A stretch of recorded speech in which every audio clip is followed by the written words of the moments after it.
Você acorda cansado. Antes mesmo de levantar da cama, você já olhou o celular, já respondeu umas 3 mensagens, viu alguém em alguma rede social dizendo que acorda às 4 da manhã e provavelmente já abriu umas 2 empresas. E você, enquanto isso, está aí, tentando lembrar onde você deixou o carregador. Aí você levanta, trabalha, estuda, treina, faz curso, responde e-mail, posta alguma coisa, tenta cuidar da saúde, tenta melhorar a sua produtividade. E no final do dia, olha para a própria vida e pensa: eu fiz tanta coisa, mas parece que eu não fiz absolutamente nada. Parece que eu desperdicei o dia. Bom, talvez o problema não seja você estar fazendo pouco, talvez o problema é que você está fazendo demais. E pior, talvez esteja fazendo demais por conta própria. Hoje nós vamos falar sobre Vita Activa, ó que chique, Vita Activa. E entender por que a nossa liberdade moderna tem uma curiosa semelhança com uma planilha de metas que nunca termina. A expressão Vita Activa, como vocês devem ter percebido, significa basicamente vida ativa. Mas não é simplesmente sair correndo de uma reunião para outra e fingir que isso é propósito de vida. Não tem nada a ver com isso. Isso não é uma vida ativa. O conceito vem principalmente de Hannah Arendt, que diferencia 3 formas da atividade humana: o labor, o trabalho e a ação. O labor é ligado à sobrevivência: comer, dormir, manter o corpo funcionando. O trabalho ou fabricação é a criação de objetos e estruturas relativamente duráveis. E a ação é aquilo que acontece entre as pessoas. É a capacidade de iniciar algo novo, participar da vida pública, criar possibilidades e transformar o mundo. Até aí, tudo muito bonito, muito lindo. O problema é que a sociedade contemporânea pegou todas essas dimensões e jogou dentro de uma única máquina: a máquina da produtividade. Hoje, ser ativo significa estar ocupado. Se está cansado, talvez esteja desperdiçando seu tempo. Se está fazendo nada, provavelmente devia estar ouvindo algum podcast sobre como fazer alguma coisa para gerar. Você está ligado, né? Na sociedade antiga, o poder dizia: você não pode. Não pode sair, não pode falar, não pode questionar, não pode fazer isso ou aquilo. Era uma sociedade baseada em ordens, proibição e disciplina. Já a sociedade atual é mais simpática. Ela olha para você e diz: você pode tudo. Pode aprender 3 idiomas. Pode trabalhar remotamente da praia. Pode transformar seu hobby em um negócio. Pode acordar cedo, pode dormir tarde, treinar, meditar, ler 50 livros por ano e ainda ter uma vida social equilibradíssima. Você pode tudo. E justamente por isso sente que precisa fazer tudo. Essa é a chamada sociedade do desempenho. Nela você não precisa de um chefe gritando o tempo inteiro. Você mesmo já incorporou o chefe. Você acorda e pensa: preciso aproveitar melhor o meu tempo. Preciso melhorar o meu currículo. Preciso cuidar da minha imagem. Eu preciso produzir um conteúdo. Eu preciso responder mais rápido. E se por acaso você descansa por 20 minutos, surge uma voz interna dizendo: parabéns! Enquanto você está aí parado, alguém está evoluindo. É a autoexploração. Você é ao mesmo tempo funcionário, gerente, fiscal, cliente insatisfeito e estagiário da própria vida. Em seu livro A Sociedade do Cansaço, Byung-Chul Han retoma de Arendt o conceito de animal laborans. É o ser humano reduzido ao ciclo de trabalhar consumir e continuar trabalhando para poder consumir de novo. A lógica é simples, acompanha o raciocínio. Você trabalha para ter dinheiro, usa o dinheiro para comprar coisas que prometem facilitar a sua vida. Essas coisas geram novas despesas, então você trabalha mais. E se sobrar algum tempo, compra um curso para aprender a administrar melhor o seu tempo. A vida vira um empreendimento. Você não apenas trabalha, você administra a sua carreira. Não apenas se exercita, você monitora seus indicadores. Não apenas dorme, você analisa o seu sono com um aplicativo que informa com muita segurança que você dormiu mal porque provavelmente está cansado. Que óbvio, né? Você não apenas tem um hobby, você tem que monetizá-lo. Você não pode simplesmente gostar de fotografia, você precisa criar um portfólio. Não pode só cozinhar, precisa abrir um perfil gastronômico. Não pode só ler um livro, você tem que publicar uma resenha dizendo como o livro aumentou a sua performance. Até o descanso precisa apresentar um resultado. Você não descansa só para descansar. Você descansa para voltar mais produtivo. Ou seja, até o sofá virou um setor da empresa. A hiperatividade parece energia, mas muitas vezes é apenas a incapacidade de parar. A pessoa hiperativa não consegue ficar em silêncio, não consegue esperar, não consegue fazer uma coisa de cada vez.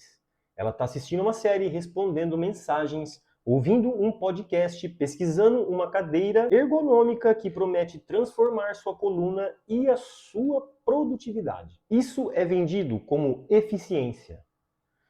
Mas Han sugere que essa atenção fragmentada ela pode ser uma regressão, digamos assim. A pessoa salta de um estímulo para outro, sempre alerta, sempre reagindo. E aqui aparece a crítica à multitarefa. Multitarefa não é necessariamente fazer várias coisas bem, é muitas vezes fazer várias coisas superficialmente enquanto fica exausto tentando lembrar qual delas você começou primeiro. Você não está concentrado em 5 tarefas, você está distraído por 5 tarefas. É bem diferente. A concentração exige permanência, exige acompanhar uma ideia até o fim, exige não abandonar tudo no primeiro segundo de tédio. Mas o tédio se tornou quase uma emergência médica. Se o elevador demora, pegamos o celular. Se o ônibus atrasa, pegamos o celular. Se alguém termina uma frase lentamente, já estamos mentalmente procurando outro estímulo. A sociedade atual não elimina o tédio porque ele é inútil. Ela elimina o tédio porque ele é perigoso. No tédio profundo você pode começar a pensar, e começar a pensar é uma atividade extremamente inconveniente para qualquer sistema que depende de pessoas apenas reagindo.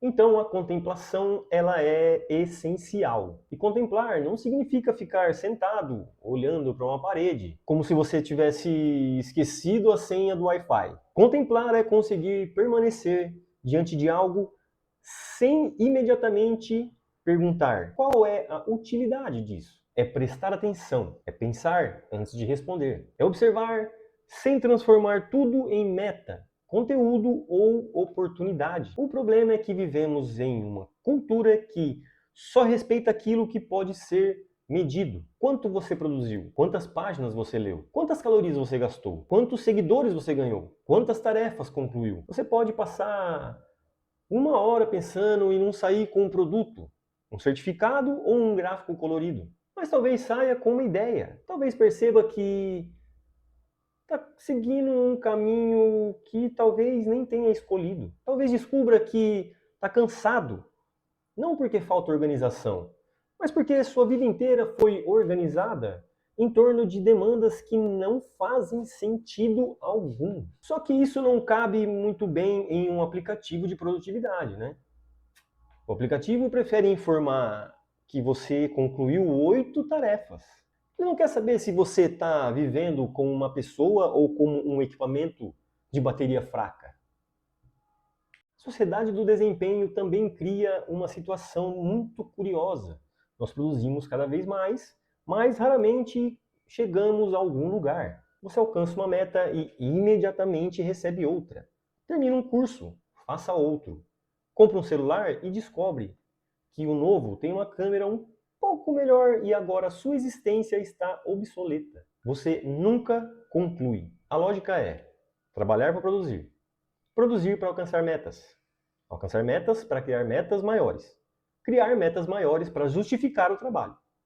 É como subir uma escada rolante que desce. Você está se esforçando, mas continua no mesmo lugar. E quando finalmente para, sente culpa. Porque a sociedade do desempenho não reconhece um limite natural. Sempre é possível fazer mais. Mais horas, mais cursos, mais resultados, mais seguidores, mais dinheiro, mais disciplina, mais alta performance. A palavra suficiente foi banida do vocabulário. E quando você não sabe o que é suficiente, qualquer conquista parece provisória. Você não aproveita o que alcançou porque já está preocupado com a próxima coisa que ainda não alcançou. Essa aqui é uma ideia muito interessante. Uma pessoa pode estar ativa e ainda assim ser politicamente passiva. Ela responde tudo, mas não inicia nada. Responde mensagem, responde demanda, responde tendência, responde ao algoritmo, responde ao chefe, responde ao mercado, responde ao grupo de família. Mas quando foi a última vez que ela parou para perguntar: o que eu realmente quero começar? Para Aren, a ação envolve a capacidade de iniciar algo novo. Mas quem está sempre ocupado não tem distância suficiente para criar uma iniciativa própria.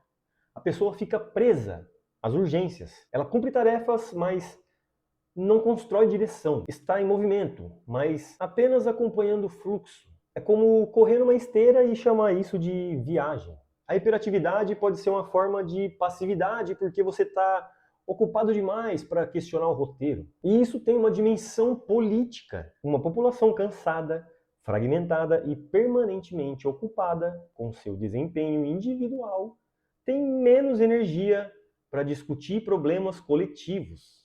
Enquanto todo mundo está pensando em melhorar a própria marca pessoal, ninguém pergunta quem decidiu que a vida precisa funcionar como uma marca pessoal.